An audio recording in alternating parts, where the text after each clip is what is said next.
আপোনালোক আটাই অৱগত যে আমি যোৱাকালি LP আৰু আপাৰ প্ৰাইমাৰী স্কুলৰ আমাৰ যিখিনি ভেকেণ্ট পোষ্ট আছিলে সেই ভেকেণ্ট পোষ্টখিনি আমি ফিল আপ কৰাৰ কাৰণে আমি চেৰিমনিয়েল ডিষ্ট্ৰিবিউশ্যন কৰি আমি এপইণ্টমেণ্টখিনি যোৱাকালি দিলোঁ আৰু তাৰ আগতে আমি আমাৰ যিটো ৰিজাল্ট আছিলে ৰিজাল্টটো আমি ডিক্লেয়াৰ কৰিছিলোঁ। ত' কালি আমি এপইণ্টমেণ্ট দিয়াৰ পৰ্ব চলি থকা সময়তে আৰু পৰৱৰ্তী সময়ছোৱাত বা আজিৰ দিনটোতো আমাৰ ওচৰলৈ বিভিন্ন ধৰণৰ কিছুমান কমপ্লেইন আহিছে, বিভিন্ন ধৰণৰ কিছুমান এপ্লিকেশ্যনছ আহিছে যে কি কাৰণে মই নাপালোঁ বা কি কাৰণে আমি আমি লিষ্টত নোসোমাল। গতিকে এই কথাখিনি অকণমান আজি বিতংকে ক'বৰ কাৰণে আমি ইয়াতে আপোনালোকৰ জৰিয়তে আমি জনাব বিচাৰিছোঁ যে প্ৰথমতে আমি আমাৰ কি ধৰণে প্ৰচেছটো আমি ষ্টাৰ্ট কৰিছিলোঁ সেইটো আমি কৈ লওঁ। যে প্ৰথমতে আমি এডভাৰটাইজমেণ্ট কৰিছিলোঁ আৰু এপ্লিকেশ্যন বিচাৰি, আৰু এপ্লিকেশ্যনখিনি অনলাইন আপোনাৰ এপ্লিকেশ্যন লোৱা হৈছিলে। তো এনেকুৱা এটা ছিষ্টেম আছিলে যে কম্পিউটাৰ ছিষ্টেম এটা, যিটো অনলাইন কেণ্ডিডেটজনে এপ্লাই কৰাৰ লগে লগে কেণ্ডিডেটৰ ইনফৰমেশ্যনখিনি আমাৰ তাতে আমাৰ ছিষ্টেমলৈ আহি যায়। চ' সেইটো ছিষ্টেমত আমি প্ৰথম এখন লিষ্ট এখন বনালোঁ, যিখন আমাৰ ড্ৰাফ্ট লিষ্ট। সেই লিষ্টখনত কোনো ধৰণৰ আপোনাৰ ছাবজেক্ট ৱাইজ, কোনো ধৰণৰ মিডিয়াম ৱাইজ সেই লিষ্টখন বনোৱা হোৱা নাছিলে। সেই লিষ্টখনত এনেকুৱাও আছিলে যে কেইটামান শিতানত যে কাৰোবাৰ ডিগ্ৰীত কিমান মাৰ্কছ আছিলে বা কাৰোবাৰ হায়াৰ ছেকেণ্ডেৰীত কিমান মাৰ্কছ আছে, তাতে 0-0 আছে। সেই লিষ্টখন যদি আপোনালোকে চাবও বিচাৰে, লিষ্টখনত দেখা পাব 0-0 আছে।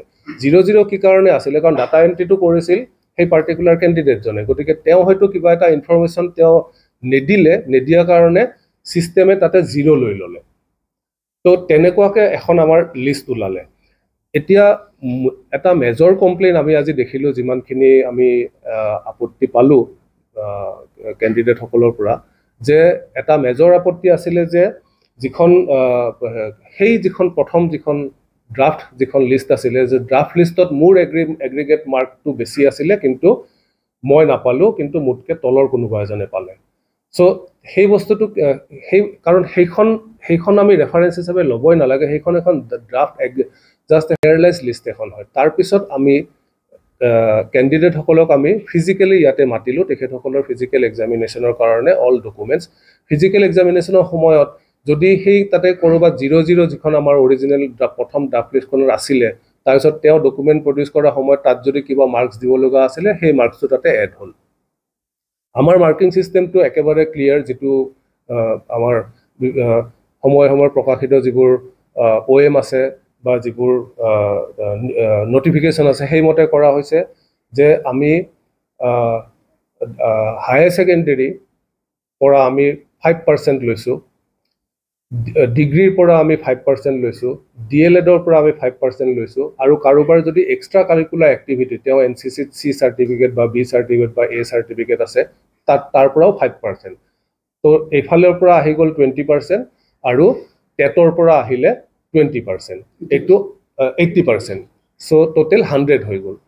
এইটো হ'ল আমাৰ আপাৰ প্ৰাইমাৰীৰ ক্ষেত্ৰত। ইন কেছ অফ লোৱাৰ প্ৰাইমাৰীৰ ক্ষেত্ৰত আমাৰ হায়াৰ ছেকেণ্ডেৰী বা ডিগ্ৰী যিটোতে তেখেতৰ মাৰ্কছ বেছি আছিলে, তাৰ পৰা আমি 5% আনিলোঁ। তাৰপিছত BEdৰ পৰা আমি 5% আনিলোঁ, আৰু যদি তেখেতৰ কিবা এক্সট্ৰা কাৰিকুলাৰ এক্টিভিটিজ আছিলে, তাৰ পৰা 5% আহিলে, তাতে 15% আহিল, আৰু 85% আহিলে টেটৰ পৰা। গতিকে 100 হৈ গ'ল।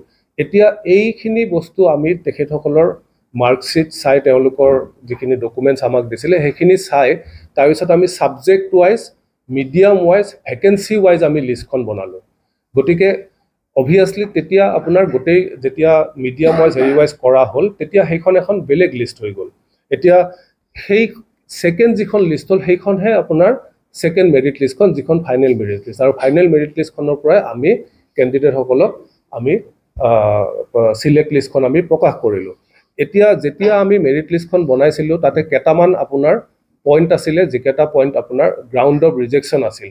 চ' 1 নম্বৰ গ্ৰাউণ্ড অফ ৰিজেকশ্যন আছিল, যিসকল কেণ্ডিডেটে DLED national institute of open স্কুলৰ পৰা কৰিছে, তেওঁলোকৰ ডিএলএডটো গ্ৰহণযোগ্য নহয় বুলি সুপ্ৰিম কোৰ্টৰ এটা জাজমেণ্ট অৰ্ডাৰ আছিলে আৰু সেই জাজমেণ্ট অৰ্ডাৰৰ পৰিপ্ৰেক্ষিতত অসম গভৰ্ণমেণ্টৰ পৰা এখন নটিফিকেশ্যন আছিলে গতিকে আমি সেই নটিফিকেশ্যন মানি পেলাই ডিএলএড এনআইএছৰ পৰা যিসকলক কৰিছিলে তেওঁলোকক আমি ৰিজেক্ট কৰিছোঁ সেকেণ্ড আমাৰ ৰিজেকশ্যন আছিলে বিএড ডিগ্ৰীটো যদি ওপেন ডিষ্টেন্স লাৰ্ণিং স্কুলৰ পৰা যদি ক'ৰবাৰ পৰা কৰিছিলে তেতিয়াহ'লে সেইটো ৰিজেকশ্যন আছিলে থাৰ্ড পইণ্ট অফ ৰিজেকশ্যন আছিল আমাৰ মেট্ৰিকত সেই কেণ্ডিডেটজনৰ এমআইএলৰ ছাবজেক্টটো আৰু টেট আছাম টেট বা চি টেটত তেখেতৰ লেংগুৱেজৰ ছাবজেক্টটো দুইটা ছাবজেক্ট একে হ'ব লাগিব দুইটা ছাবজেক্ট যদি একে নহয় তেতিয়াহ'লে তেওঁৰ ক্ষেত্ৰত ছাবজেক্ট মিছমেচ এটা কেটেগৰী আছে ছাবজেক্ট মিছমেচ কেটেগৰীত তেখেত বাহিৰ হৈ গ'ল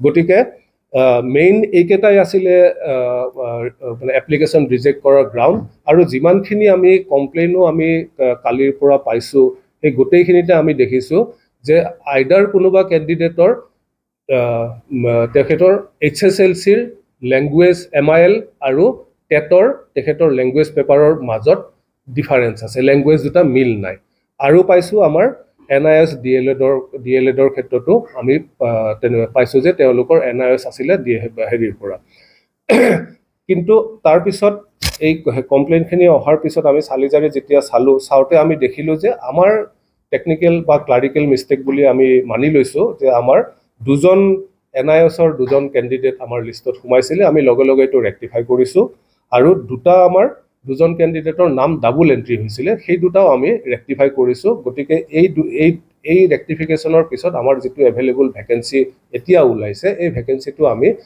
কিছুদিনৰ পিছতে আমাৰ যিখন কমিটি গঠন কৰি দিয়া আছে কমিটিখনত আমি প্লেচ কৰি তেখেতসকলৰ অনুমোদন লৈ আমি BTC চৰকাৰলৈ এইখিনি পঠিয়াই দিম তাৰ পৰা এপ্ৰুভেল পালে আমিও এই বাকী যিকেইটা হেৰি আছে এইকেইটা ফিল আপ কৰিব পাৰিম তাৰপিছত আমাৰ আৰু এটা কুৱেৰি আমাৰ আহিছিলে হোৱাটছআপত যে যিবোৰ কেণ্ডিডেটৰ হায়াৰ ছেকেণ্ডেৰী বা ডিগ্ৰী যিবোৰ ৰেগুলাৰ মোডত তেওঁলোকে কৰিছে তেওঁলোকে তেনেকুৱা ধৰণৰ কেণ্ডিডেটেও ইয়াতে চিট নাই পোৱা বুলি এটা কমপ্লেইন আহিছিলে এই পৰিপ্ৰেক্ষিতত আমি এইটোৱে ক'ব বিচাৰোঁ যে হায়াৰ ছেকেণ্ডেৰী বা আপোনাৰ ডিগ্ৰী বা বিএড বা DLED যদি ৰেগুলাৰ মোডত যদি তেওঁলোকে কৰিছে তেতিয়াহ'লে সেইখিনি আমি সিলেক্ট কৰা হৈছে বিএড ডিগ্ৰীও ৰেগুলাৰ মোডত সিলেক্ট কৰা হৈছে বিএড কিন্তু ODL ওপেন ডিষ্টেন্স লাৰ্ণিঙৰ পৰা কিন্তু সিলেক্ট কৰা হোৱা নাই আৰু ঠিক তেনেকৈ DLED NISৰ পৰা যদি কৰিছে তেতিয়াহ'লে সেইটো আমি ৰিজেক্ট কৰিছোঁ সেকেণ্ড আহিছিলে এটা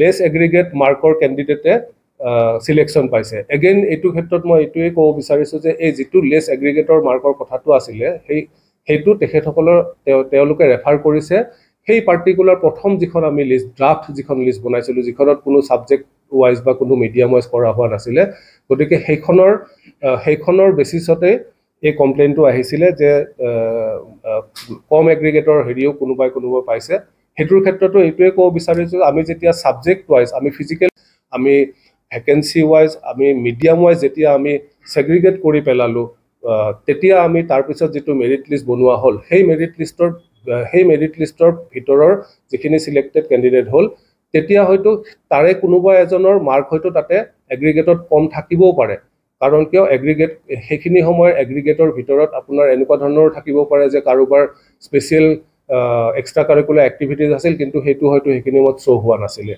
গতিকে সেইখিনিৰ ক্ষেত্ৰত আমি কমপ্লিট মেৰিট লিষ্টখন বনাইছোঁ ফিজিকেল ডকুমেণ্ট ভেৰিফিকেশ্যন কৰাৰ পিছতহে তাৰপিছত আৰু দুটা হেৰি আছিলে যে